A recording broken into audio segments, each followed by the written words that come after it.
Chair, it's 8 o'clock. Okay.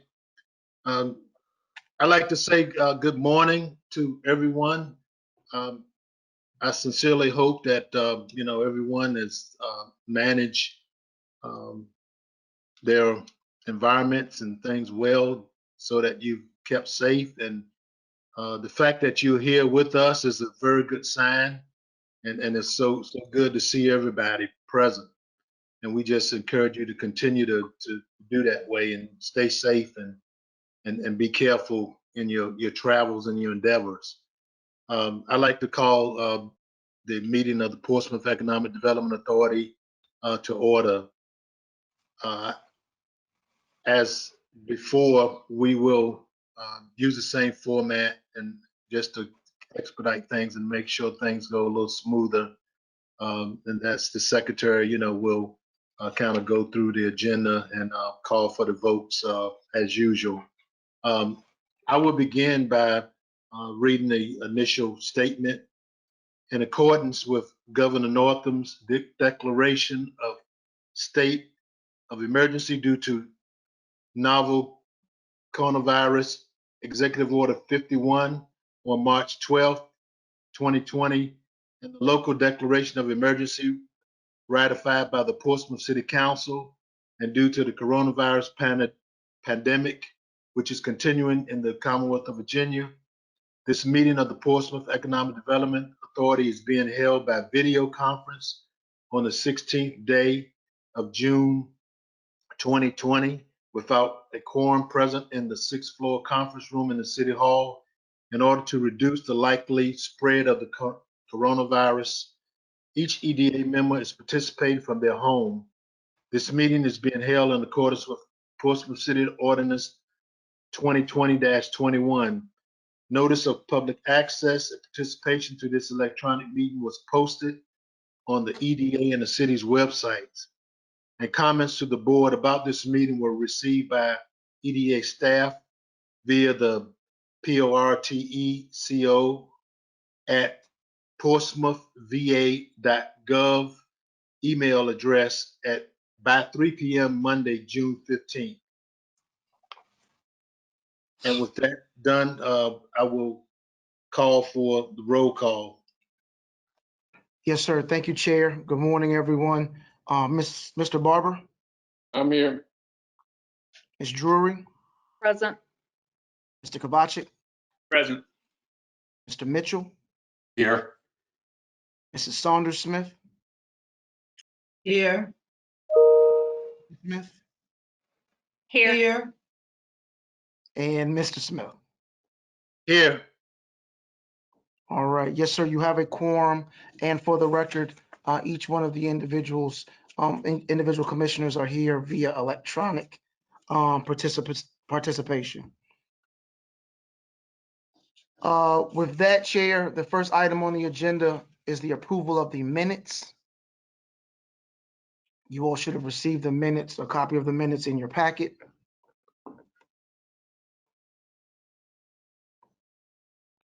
Any questions regarding the minutes? Move for approval. All right. That's Ms. Saunders Smith, and a second by Mr. Kovacic. We'll call for the vote. Mr. Barber? Aye. Ms. Drury? Aye. Mr. Kovacic? Yes. Mr. Mitchell? Aye. Mrs. Saunders Smith? Yes. Mrs. Smith?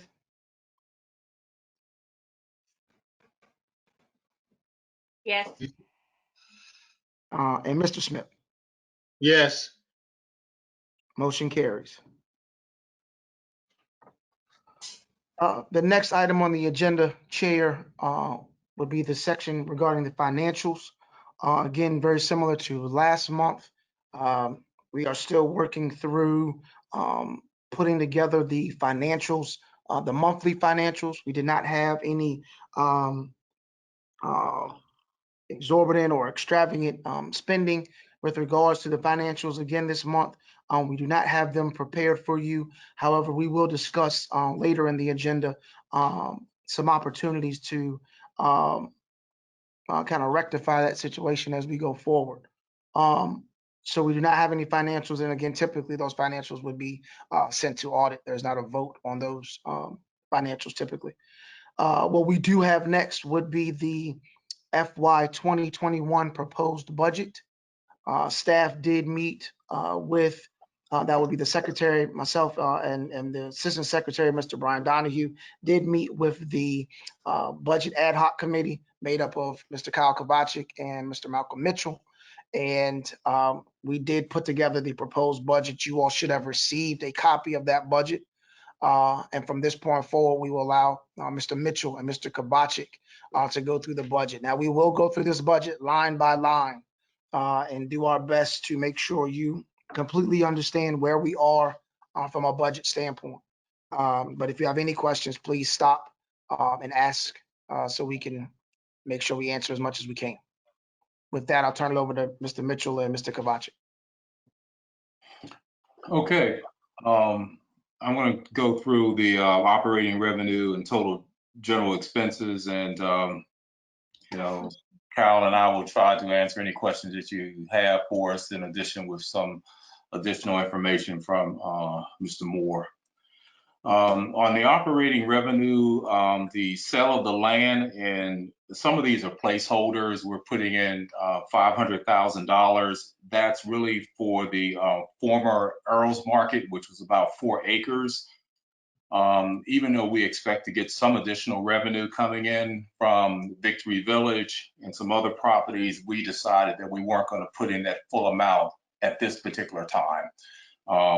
The 3335, 3345 property could go up to $1 million, but we're going to do a placeholder of 500,000 at this time. There are no funds from the local government. The industrial revenue bond service fee of $500 is really a service fee for the Cedar Road YMCA for that property.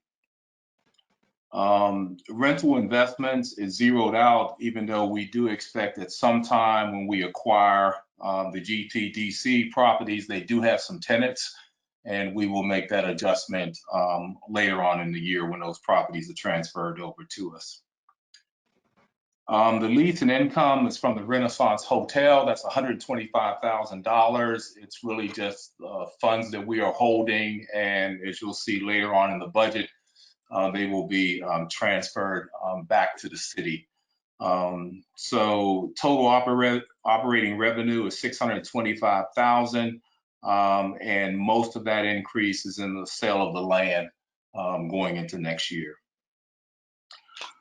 Looking at operating expenses, cost of land sold, we're budgeting $75,000, and that's if there's any developmental needs on the properties that we have, any research that we have to do, etc. Contractual auditing fees of $10,000, and that was more of a placeholder. There are some suggestions in regards to auditing that Mr. Moore will talk to us about later in the meeting, which may impact that particular line. There were no bank service fees. Business development, $55,000. That's really a staff expense, and it's more around advertising and sponsorships that the EDA, the team may decide to do. Let's see. This is so small. Let me say, okay, you had economic development grants. That's kind of a placeholder for if we get some care funding, if I remember correctly. And it's also miscellaneous to provide some grants to help businesses. Mr. Mitchell, I can, if you'd like, I can speak to that a little bit more. All right. Previously, you will see that in FY 20, there was budgeted $35,000. That was for 2 sets of grants. One grant was in the amount of $10,000 for ports events. The other was $25,000 was for a grant for the place markers that you see in Old Town, kind of stating where a particular square is, so on and so forth. The EDA looked at putting possibly $25,000 toward those squares. In talking with the ad hoc committee, it was really a decision that there may be, whether it's via the CARES Act or if there's some special grant that the EDA would like to provide, it could come from this line item. So this line item could be adjusted. And keep in mind that your budget can be adjusted at any time via a budget amendment. So all of these line items could be adjusted at some point. However, for this placeholder, as Commissioner Mitchell stated, this would be in the amount of $50,000. And I'll answer any questions you may have. Okay, moving to admin legal, remained the same at $10,000. And that was for any outside counsel we may have on a property, title, et cetera. Contractual commissions, $7,500 also remained the same, and that would be for any properties that are listed with a broker. It could be for any survey, appraisals, and anything that may be associated with the GPDC properties. Insurance, we went from 8 to 10, and really that was driven by the fact that we will be acquiring 3 new buildings, and one currently has a tenant in the building, so we felt it was appropriate to increase the insurance as a result.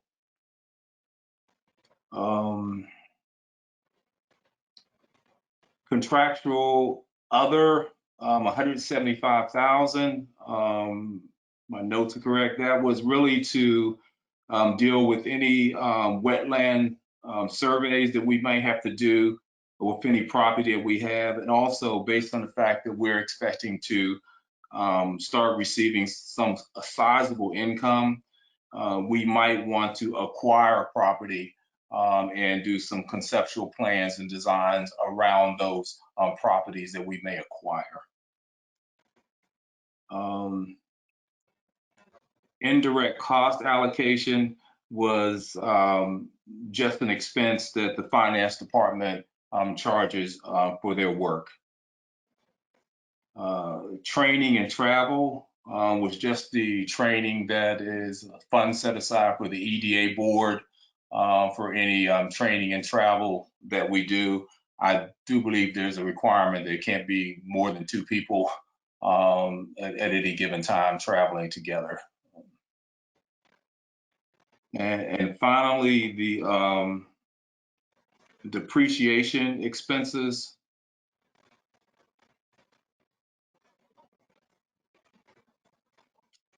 Robert, I may need a little help on that one. Actually, that one is blank, Vice Chair. It's actually utilities. Oh, utilities. Okay. 628. That was to disconnect on any buildings that we owed on, if I remember, is that? Yes, sir. That would be for the utilities associated with if we had to disconnect utilities. For example, we did have we had excuse me one second. We had several properties that we had to disconnect. And then there's also properties that you all have that are admin properties. There are fees associated with properties that we cannot sell as an EDA. You hold them, they cannot be sold. This is for some of the stormwater fees for those as well. So this is a fee that will go up as stormwater fees go up, for example, but it is something that you all, for all intents and purposes, do not control. We just do not sell those properties. Okay. And that brings our total general expenses to $429,128. So if we could stop maybe Chair and just see, or Vice Chair, and see if there's any questions by the group, because I know that's a lot of numbers. I do have a question. This is Kathy.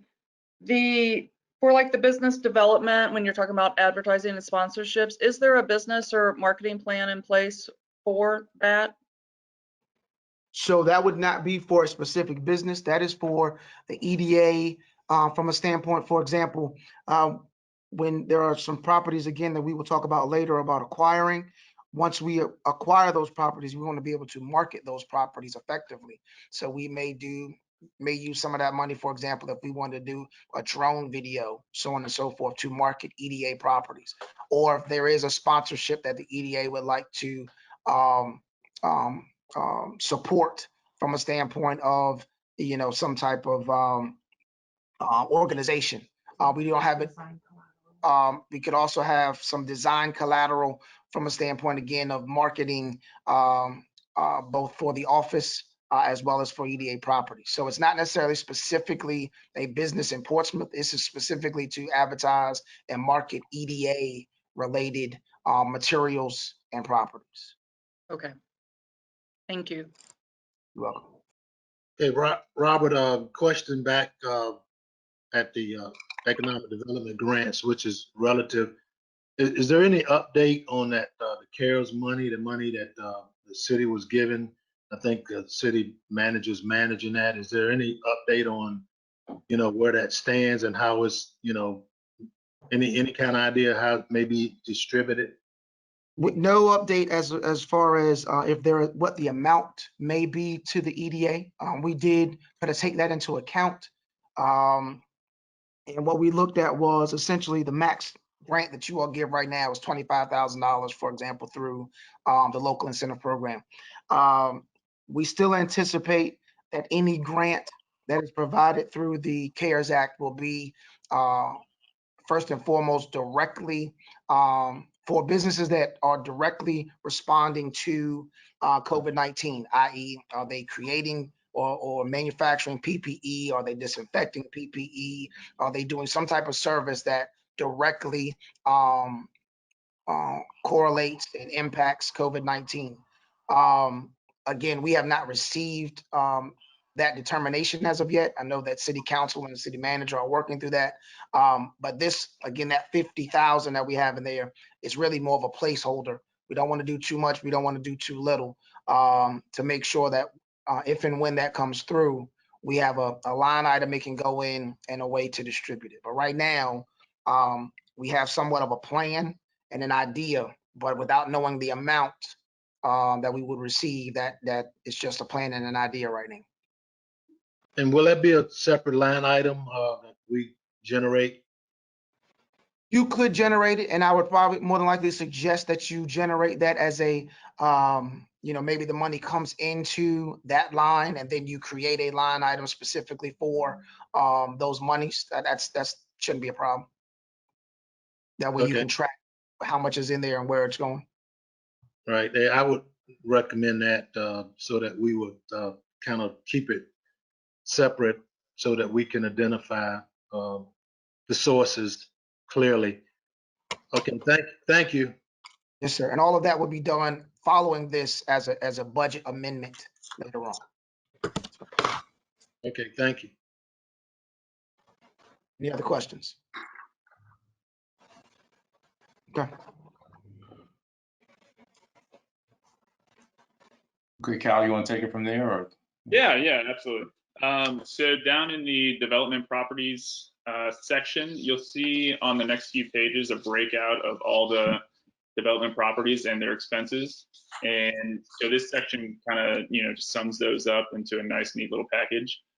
So for contractual legal reimbursement, we kept it the same from fiscal year 20 at 100,000. Similar with the contractual other, which is specifically just due to Victory Village and that due diligence, just for continuing costs that go on with that due diligence at 135. The grounds maintenance for all the properties total up to 145,000. Similar with the maintenance to those properties at 15,000.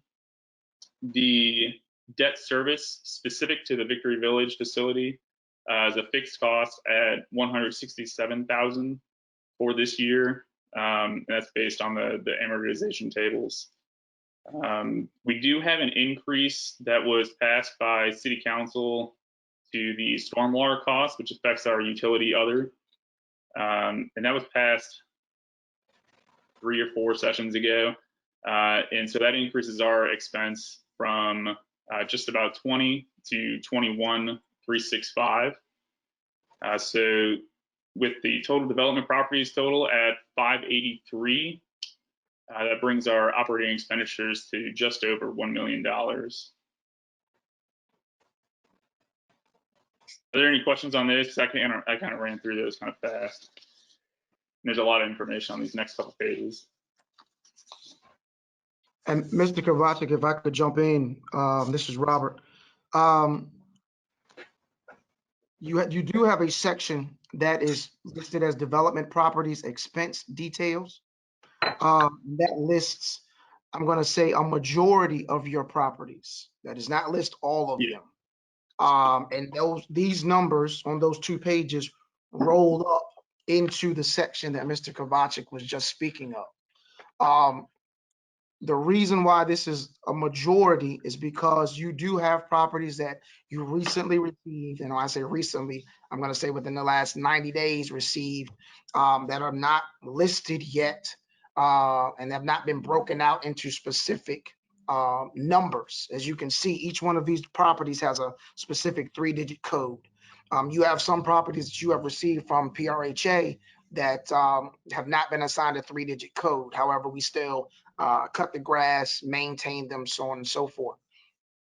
For the purpose of this discussion, I would tell you that section will change once we get the 3-digit codes for those other properties, as well as the additional properties that you all may acquire later this year with regards to GPDC. So with that said, keep in mind that these numbers that Mr. Kovacic just spoke of, some of them will change when we add more properties. Also, I would say that the development properties section would not necessarily need to be discussed at this budget discussion because, again, that section will change and a budget amendment will be needed to add those additional properties. Any questions?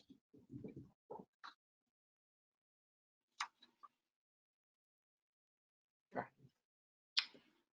right, so to go over the non-operating expenses, so with the local incentive program, we kept that flat year over year, allocating $300,000 for the program this year. We felt that was a good round number that we tend to get a lot of mileage out every year. And investment income, we're looking at $7,500. And Robert, did we come up with where that was coming from? Or is that just local investments that we had through our banking relationship? That's through our local banking relationship. Gotcha. And so the next line item is the transfer to primary government is the $125,000. You can tie that back into the lease income from the Renaissance Hotel, which is line 5. And the rest of this section is blanked out. Nothing expected there. So total non-operating revenues or expenses are an expense of $417,500. And you can see those totals on the next page of revenues, expenses, and we come up with a net position, a net decrease for fiscal year 21 of $804,959.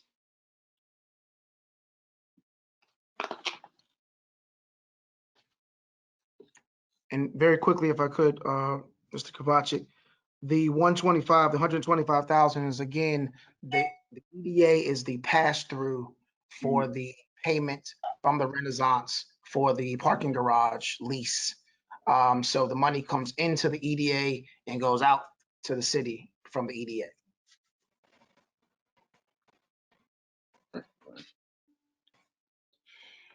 Any questions? This is just a question, Robert.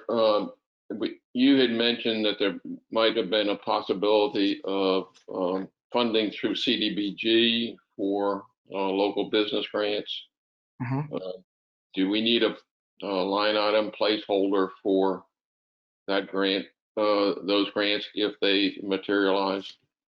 I would suggest very similar to the CARES Act. If and when the city manager decides that CDBG funding would be utilized or could be utilized by the EDA, then yes, I would suggest at that point that a separate line item be placed on the budget. At this point, I would not suggest one being there. I think you're more likely to have the CARES Act funding than the CDBG, but that is just my opinion.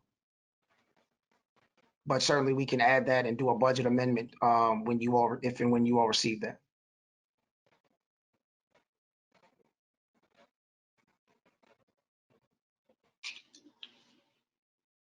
Any other questions? Okay. Well, Chair, Vice Chair, and Treasurer, we would need a vote to approve a motion and a second, and then a vote to approve this budget.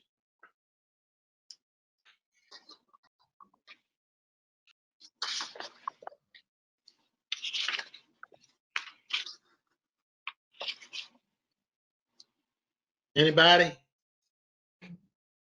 I'll make the motion to approve the budget. I second it. All right. Thank you, Mr. Barber and Ms. Drury.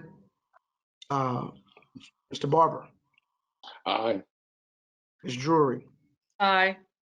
Mr. Kovacic, Yes. Mr. Mitchell, Yes. Mrs. Saunders Smith, Yes. Mrs. Smith, Yes. and Mr. Smith. Yes. All right, the motion carries and the budget is approved for FY21. That leads me to the next line on the under financials, which is a private CPA firm. A number of EDAs across Hampton Roads utilize a private firm with regards to the handling of their financials. They would handle the month-to-month providing of any type of statements, work with staff to make sure that any type of expenses are paid and so forth. Certainly that would, with an outside firm, you would have an additional cost. But in speaking with the finance department who currently does your financials, certainly that would alleviate some of the work that they do on your part.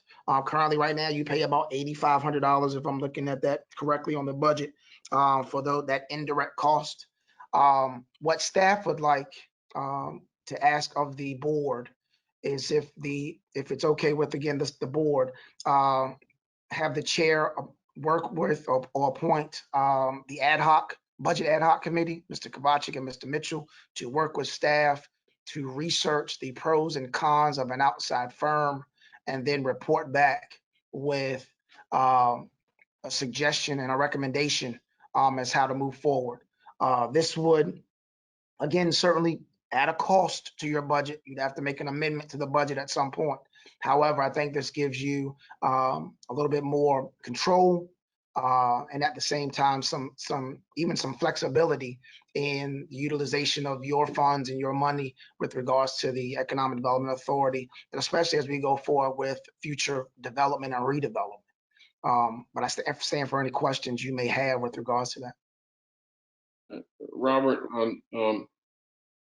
is our finance audited through the city, auditor now? And would that change if we went with a private CPA firm? Yeah, the audit is done typically via Cherry Beckert. Finance simply puts together the financials because, again, anything that we pay is typically paid through the Munis system. But the audit would still could still be done through via Cherry Beckert. It's just the day-to-day, month-to-month handling of your financials. Again, in the preparation of those statements would come through the private CPA firm. So the audit could essentially say the same.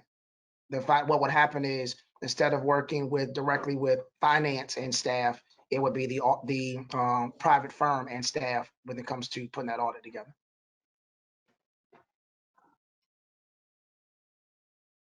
And Robert, what you're proposing now is just to kind of research this and come back with a proposal, and that's the intent right now. Yes, sir. Not to make any change, just to come back with pros and cons, and then potentially a recommendation, and then you all would vote, and then we determine how the process would go. If you decide to go that route, how will we determine the best way to acquire that firm? This is Kathy Drury. So one of the, I mean, I would think that one of the intents, if we did go with a private firm, would be able to have the financials updated for every meeting once a month, so it would be a bit more timely. Yes. Okay. And nothing against our finance department. They are great. What you Right. have, certainly there is with the recent changes in the staffing department, at the finance department, and certainly getting everyone up to speed, and certainly everything that they're doing already currently with the budget, with COVID-19 and so forth, it just gives them the ability to focus on that side, and it gives the EDA, and we're looking to do this on both of our boards, just to be completely candid with you, to give you that flexibility. And again, you actually gain more control, in our opinion, but we like the opportunity to research it and provide that information to you. And Robert, just from your general knowledge, I know you've worked in Chesapeake and a few other places. Is this a common practice of EDAs? Yes, sir. Typically, your EDAs would have a separate financial firm, and typically a separate or outside counsel. We're not recommending outside counsel. We love Jeff Miller. So, but firm-wise, we think from a monetary standpoint, this just gives you what I think is more eyes. You all will be more involved in the process as things go forward. But yes, sir, your other EDAs currently use outside firms. Okay, thank you. So we will continue to use as far as the outside counsel, the guy that's proposing to be Jeff Miller. Yes.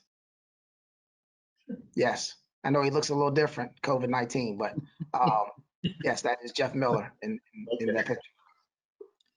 All right, thank you. And we just need a consent, Chair, if we could get that from the board.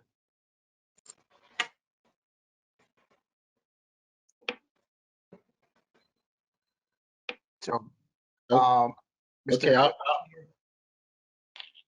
I'll begin, and you can go around and. Yes, sir. So, Mr. Barber, I'm fine. Ms. Drury, Yes. Mr. Kovacic, Yes. Mr. Mitchell, Yes. Mrs. Saunders Smith, Yes. Mrs. Smith, Yes. and Mr. Smith. Yes. Okay. And again, that was just a consent. So we will work with the ad hoc committee to research that, and we'll report back. Yes, and I would recommend that, and I think that's fine, and it was my intent also to thank those guys for the budget presentation also, and I think they did a good job. So they deserve another job just right behind that. That's how it works. That's how it works. If there are no other questions there, we do have old business, which is our, again, as we stated, every month, we would give you an update on the local incentive program. Mr. Donahue, I'm going to turn it over to you.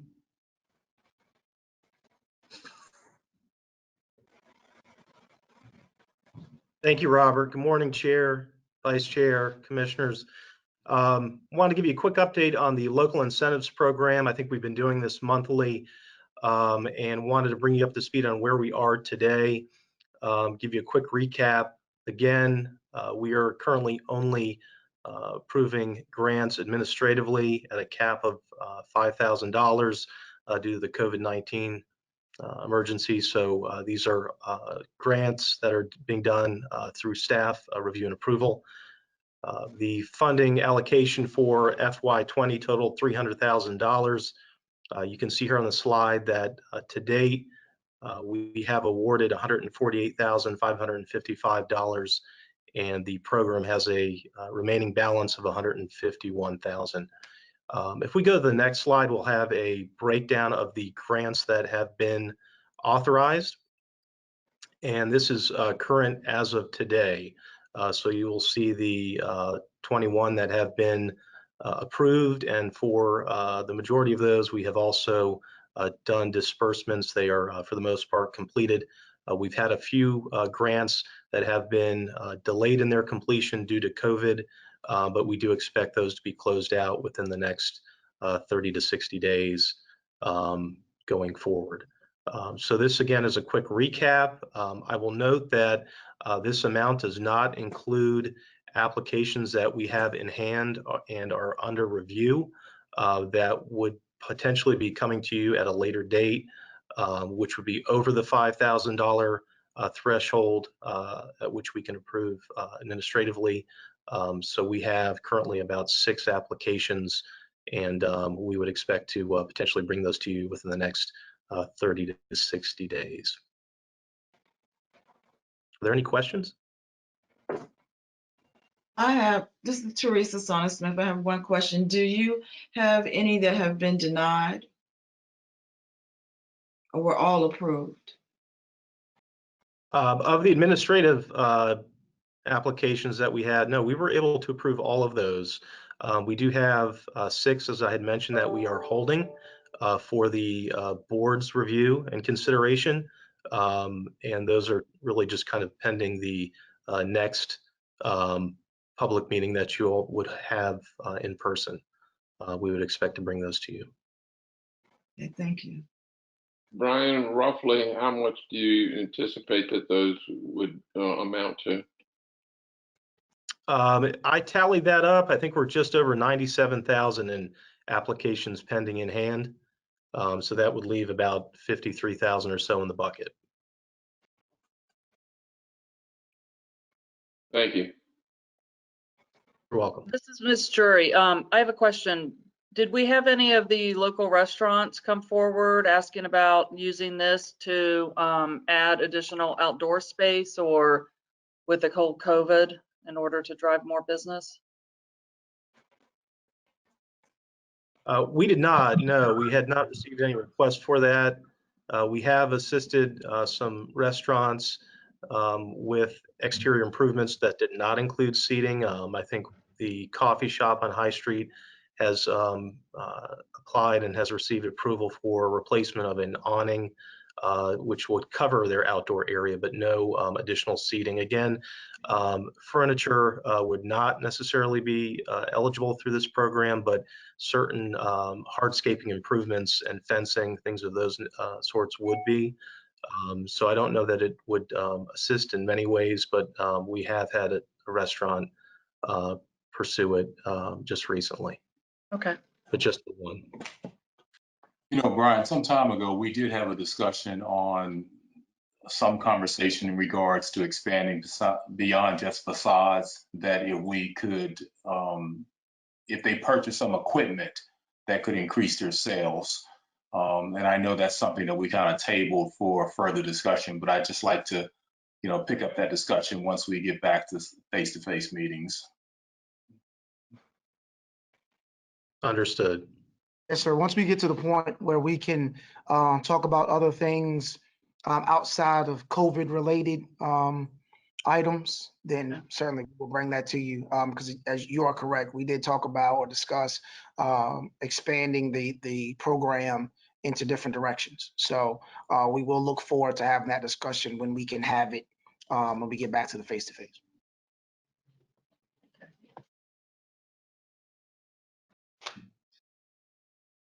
Any other questions?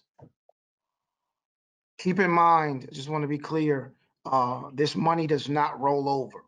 So any monies that are not used are not rolled over to next year, where you have, instead of, as Mr. Donahue stated, you might have 50 some $1,000s in the bucket. That does not roll over and you have 350 some $1,000s in the bucket next year. This comes out directly out of your bank account. So you have allotted for next year $300,000 for that program. Certainly, we will look to work with the businesses with regards to the projects that we have in hand to see how that funding will go forward potentially. But just keep that in mind that you do not start off next year with a rolling amount of money.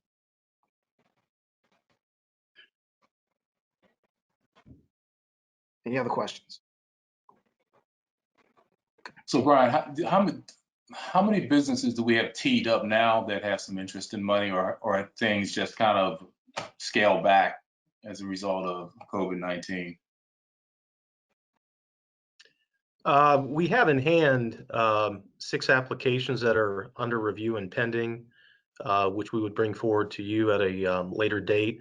But we've been engaged by, I would say, well over a dozen additional businesses that are interested in the program. We just have not received applications from them at this time. Good.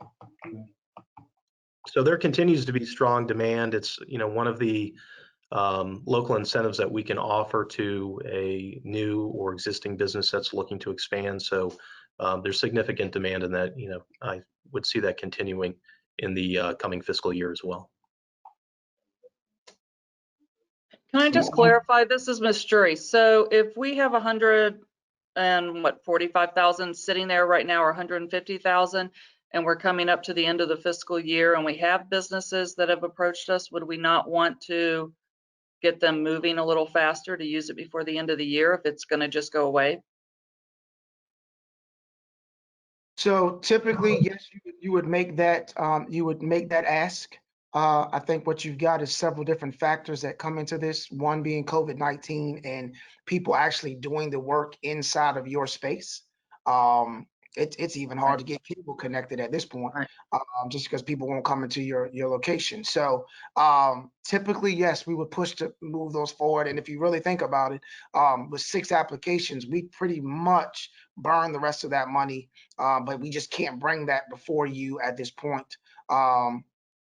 We look to bring that in a later date. We're under review now, but there is some slowdown on both sides. So, but yes, typically, to answer your question, we would push to spend that money as much as possible. The last few years, we have done a tremendous job in making sure we spent as close to 300,000 as possible. Okay, thank you. And just one last question, Brian. I know you don't have this here, but are you able to drill down into these businesses to answer questions like how many are minority owned, women owned, how long they've been in existence? Is all of that information someplace if one wanted to try to extract that? Yeah, that's a great question. It's not something that we currently track through the application process. I think it's information that we would be able to largely obtain, but it's not something that we're actively tracking. Okay. Is there a problem with tracking it? I mean, why can't we do that?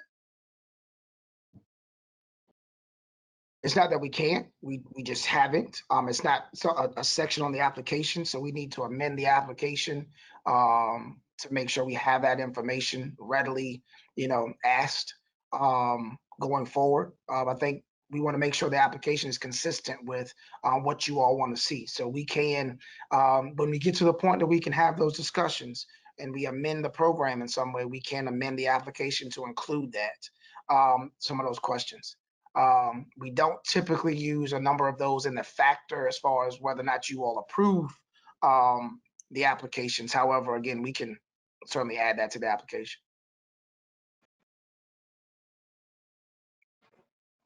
Is there any interest by any other commissioners for that information? I think we should. I think it should be on there for minority-owned, women-owned. Even if it's not a factor in what we're looking at, I definitely think it should be tracked because I think at some point someone is going to ask us. Absolutely. So we will I agree. note. Teresa Saunders Smith, I agree. It should be included. So we will notate that. I think again, Mr. Miller can correct me if I'm wrong. We can't really change that program. That's not necessarily COVID-19 related, but Mr. Miller, you tell me if I'm wrong, because we'll have to vote on the change to the application. I see it really as more an administrative thing, the application itself. So I think if it's the consensus of the board, I think you all could go ahead and change the application at this point. Okay. Do we need to bring it back at all to the board or just make the change? I don't think so. I think you can just make the change as a practical matter. When you do have the broader discussions, you'll probably be looking at the entire application and the entire program. So everything will be looked at then. But in the interim, I think you can make the change to the application. Okay. So we will make that change and make sure we notate that information going forward.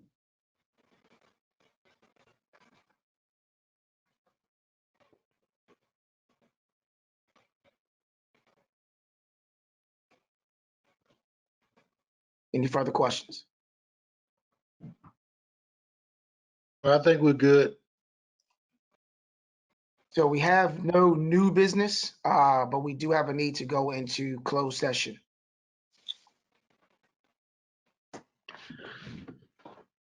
Mr. Mitchell, I think you have the motion. No, I don't. I don't have it with me. Okay. If you can email it to me real quick, or was it already emailed to me?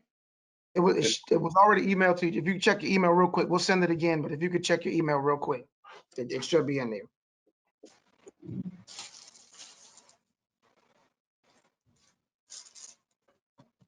Robert, would you like for me to read the Yes, if you motion could. proposed? And Yeah, if if you you'll could. read it, I'll move that we, adopt it. Okay. Mr. Donnie, if you could do that. Okay. Portsmouth Economic Development Authority motion for a closed meeting of June 16th, 2020. I move to go into a closed electronic meeting pursuant to Virginia Code subsections 2.2-3711A3 and 2.23708A3 and City Council Ordinance 2020-21 for the purpose of discussing the acquisition and disposition of real property, or discussion in an open meeting would adversely affect the bargaining position or negotiating strategy of the public body, specifically regarding properties owned by GPDC and 700 Crawford Street. Thank you. So moved. Second. Thank you, Ms. Drury. Thank you, Mr. Barber. All right, Mr. Barber, Aye. Ms. Drury, Yes. Mr. Kovacic, Yes. Mr. Mitchell, Yes. Mrs. Saunders Smith, Yes. Mrs. Smith, Yes. and Mr. Smith. Yes. All right, we are in closed session. So again, you all need to exit this and then go into the closed session link in order to start the closed session.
Okay, let me make sure, real quick here before we read the open session, I want to make sure we've got everybody here. Mr. Barber, I'm here. please make sure you mute your microphone. Ms. Drury, are you here? Yes. Mr. Kovacic, are you here? Yes. Mr. Mitchell, Here. Mrs. Saunders Smith, Yes. Mrs. Smith, Here. and Mr. Smith. I see you. Okay, so Mr. Mitchell, if you could read the open session. Okay. I hereby move that each commissioner certify that to the best of his or her knowledge, only public business matters lawfully exempted from open meeting requirements under the Virginia Freedom of Information Act, and only such public business matters as were identified in the motion by which the closed meeting was convened were heard, discussed, or considered in the closed meeting just concluded. All right, so I need a second. Second. Thank you, Mr. Barber. All right, roll call vote, Mr. Barber, Aye. Ms. Drury, Yes. Kovacic, Yes. Mr. Mitchell, Yes. Mrs. Saunders Smith, Yes. Mrs. Smith, Yes. and Mr. Smith. Yes. All right, so we are in open session. And we need to take a vote on the 700 Crawford Street development agreement.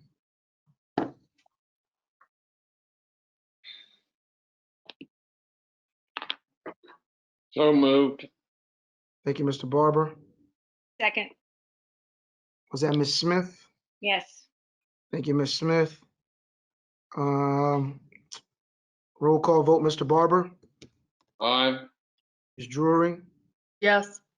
Mr. Kovacic, Yes. Mr. Mitchell, Yes. Mrs. Saunders Smith, Yes. Mrs. Smith, Yes. Mr. Smith. Yes. All right, motion carries. Chair, that is all that we have on the agenda for today. Okay. I want to say thank you to everyone for being here and their participation. We look forward to the opportunities that's coming our way, even more so. Anyone I will say have any last passing thought or comment before we adjourn?